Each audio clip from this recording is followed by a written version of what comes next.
ভাই, আসসালামু আলাইকুম মাসুদ ভাই। ওয়ালাইকুম সালাম। কি ভাই, আপনার যে মন খারাপ? ভাই মন খারাপ কি বলবো, সামনে কোরবান আসতেছে, মনে করছি যে কোরবান দিব, টাকা টুকা ম্যানেজ করবো, কোনোভাবে হইতেছ না। কত মানুষের কাছে চাইছিলাম, সেও টাকা টুকা দেয় না। যা অবস্থা, কি যে কোরবান দিব তার জন্য মন খারাপ করে বসে আছে। ও, এই জন্য মন খারাপ? ভাই, মন খারাপ করার কিছু নাই। আপনি যে কোরবান না দিয়েও যদি আপনার কোরবানের সোয়াব পান, এটা আরো ভালো হবে না?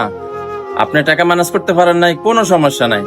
আপনি চাঁদ ওঠার আগে আগে তাহলে আপনি হাত, নখ, শরীরে যে পশমগুলা কাটতে হয় এগুলা সব কেটে ফেলেন 10 দিন পর্যন্ত।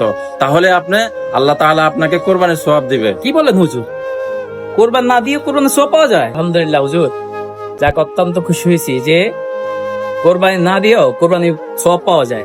যাক, চাঁদ উঠার আগে আমি নখ, গোপ টোপ যা আছে সব পরিষ্কার করে রাখবো, যাতে 10 দিন আর না কাটতে হয়। এরপরে হুজুর দোয়া করেন, আমি টাকা যদি ম্যানেজ করতে পারি, ইনশাল্লাহ কোরবানি দিব।